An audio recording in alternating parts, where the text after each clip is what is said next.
Salut à tous, bienvenue. Merci d'être avec nous. En général, eh bien, quand vous voyez comme ça une superbe Dallara, vous avez pris l'habitude. On est bien évidemment chez nos amis Carugati à Plan-les-Ouates, chez Tiziano et Fabrizio. Plaisir d'être pour cette dernière émission de l'année 2023, d'être avec Fabrizio. Bonjour Fabrizio. Bonjour. Merci beaucoup d'être avec nous. Alors, on va parler un peu des absents, enfin de l'absent en l'occurrence, Tiziano, parce qu'on l'avait dit la dernière fois, il s'est passé pas mal de trucs à Dubaï. Fabrizio, tu y étais également. Quelle belle nouvelle de Dubaï. Peut-être revenir parce qu'il y avait une course historique, il y avait plein de choses qui devaient se passer.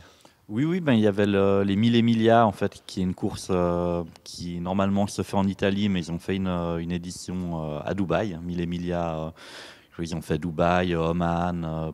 J'ai un doute qu'ils ont fait, enfin bref, un petit tour de la région. Des Émirats. Donc c'était très sympa de voir la Dino dans des cadres désertiques Ouais. après le Maroc. Elle aura bien voyagé, la voiture, donc et c'était un bel événement. Il a pris du plaisir.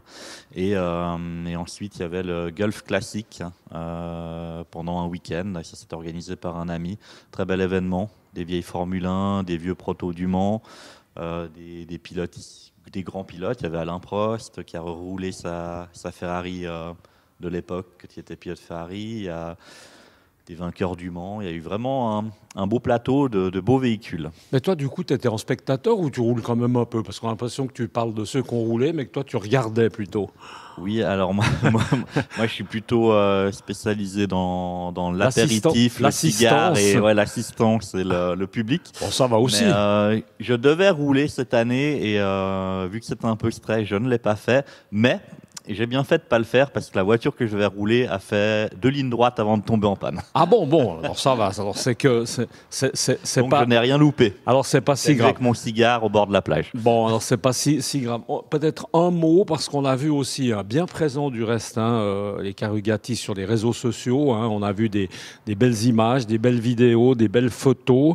Et puis une photo qui m'a pas échappé, c'est qu'on a l'impression, c'est pas qu'une impression, que votre concession, enfin je sais pas comment on peut l'appeler, un Un plus showroom. petit, un showroom, voilà exactement, un plus petit garage, on va l'appeler comme ça, à Dubaï, ça est en train de se mettre en place. Voilà, c'est en train de. Bon, on a les locaux là, on est en train de faire des travaux pour avant l'ouverture, qui normalement sera au mois de mars. C'est un petit showroom, on peut mettre environ 6 voitures, 5-6 voitures. Et le quartier, pour ceux qui connaissent Dubaï, c'est City Walk, qui est pas très loin de la Burj Khalifa, la plus haute tour du monde, sauf si on a une nouvelle qui l'a dépassée. Ouais. Enfin, idéalement placé, en tout cas. Et on est. L'adresse sera Happiness Street, donc la rue de la joie, donc bien nommée, pour se faire plaisir et passer un bon moment. Bon, on espère qu'elle portera en tout cas bien son nom. On aura l'occasion évidemment d'en reparler d'ici le mois de mars. On va revenir peut-être à ce qui se passe ici, Fabrizio, à Plan-les-Ouates. Alors, on a l'impression, c'est pas qu'une impression, alors, est-ce que c'est dû à la fin de l'année? Parce que on peut circuler un peu plus que d'habitude, il y a moins de voitures. Bref, il y en a pas beaucoup moins en fait, parce qu'il suffit d'en rentrer 2 et on est plein. Ouais. Non, mais là, on fait un peu les livraisons juste avant Noël, avant les fêtes. Il y a cette Porsche normalement qui doit partir. La belle Dino qui est là sous les spots, qui doit aussi partir cette semaine. Et puis après, On a toujours la Dallara, on a vu au début les 2 Dallara. Alors, on n'en a plus que 2. Ouais. On n'en a plus que 2. Il y en a une qui est partie. Donc, et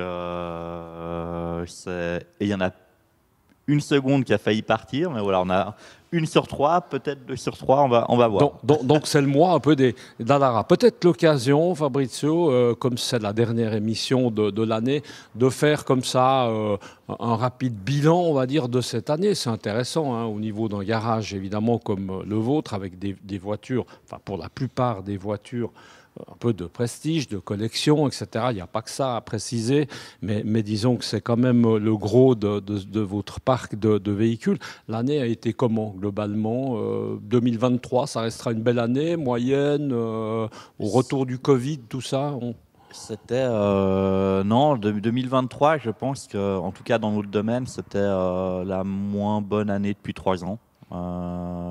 Donc il y a du boulot, on n'a pas. C'est un après-Covid, ça, on sait, on arrive à moi, comprendre. Je pense, on va aller voir un petit peu là-bas. Ouais, voilà, on va quand même aller voir des. Ouais, on va voir des Porsche, hein, et puis une petite Lamborghini là-bas, au bout. Donc non, je pense que il y a les nouvelles mondiales qui sont pas forcément joyeuses, l'économie un peu particulière, un ensemble de choses, quoi, et c'est vrai que un peu avec le Covid, les gens avaient plus d'argent de côté vu qu'il y avait moins de possibilités de partir en vacances, de faire de restaurants et autres. Donc ils dépensaient ailleurs, que ce soit les voitures, les montres ou d'autres biens un peu pour se faire plaisir. Et maintenant, c'est un peu repris. Donc là, c'est moins concentré sur les biens physique, plaisir, je pense. Alors peut-être l'occasion de rappeler du même coup que, bon, il y a de la voiture de collection, comme on a dit, mais il n'y a pas que ça. Hein. On a aussi des voitures, qu'on va dire, plus traditionnelles. Je crois que comme ça, c'est peut-être l'occasion d'en parler. Oui, là, on peut parler de deux petites entrées qu'on a fait ces 10 derniers jours. Il y a une très belle 992 Carrera 4, donc 4 roues motrices, qui est beaucoup plus raisonnable qu'une turbo. La turbo, voiture exceptionnelle, une roquette, c'est vraiment un boulet de canon sur la route. On a 650 chevaux.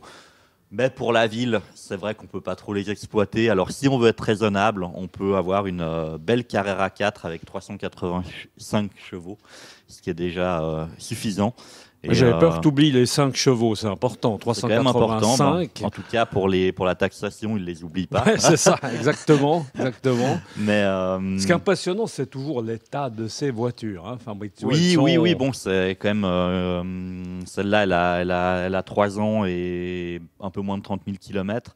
Ouais, donc heureusement qu'elle est en bon état. Elle est relativement neuve, bien évidemment. Hein. On va regarder peut-être. Alors, celle-ci, honnêtement.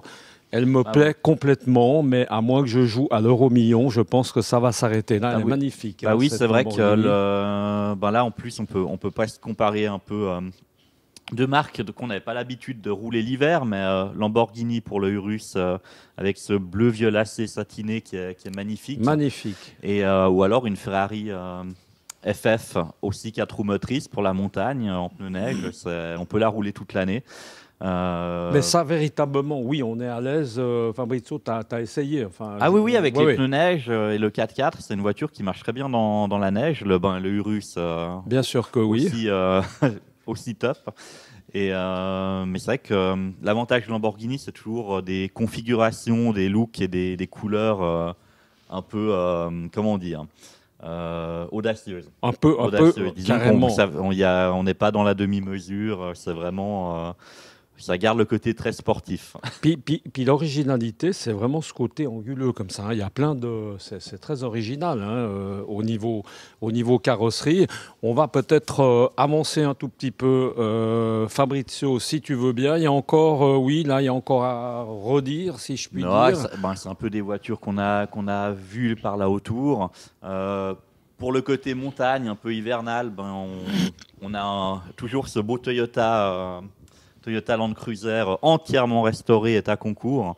Alors il fait un peu froid en hiver dedans, mais par contre, si on veut du look, il y a un côté vintage pour aller à Gstaad ou Saint-Moritz, c'est pas trop mal. Alors, on va peut-être traverser, on va vite aller, ces histoires en plus de préciser.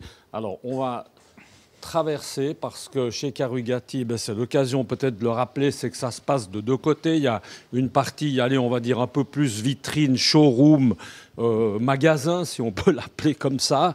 Et puis là, il y a une partie, Fabrizio, qui est un tout petit peu plus garage uniquement. L'occasion est bien de montrer un petit peu. Et puis peut-être profiter de parler pendant qu'on circule, Fabrizio, des heures d'ouverture et de fermeture de fin d'année. Comme ça, ça nous évitera d'oublier.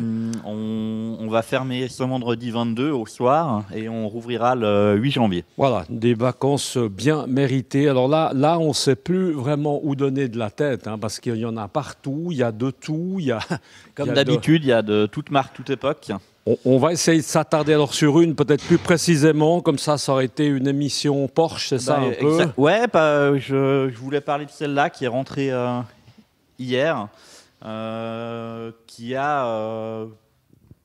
qui qui coche aussi toutes les bonnes cases. Voiture livrée neuve en Suisse par le réseau AMAG. Très peu de propriétaires, entièrement restaurée, très jolie couleur. C'est une 911 2 litres S, donc celle qui avait le plus de chevaux à l'époque, 170 chevaux. Ça paraît pas beaucoup maintenant, mais pour une voiture qui fait 1000 kilos, donc c'est sympa à rouler. Un bon rapport poids-puissance, c'est ça?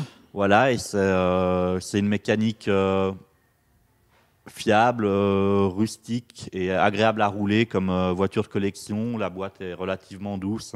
C'est une très bonne Porsche de collection à... L'intérieur, alors si je peux me permettre, est un peu particulier, un peu original comme ça. C'est vraiment le style d'époque avec les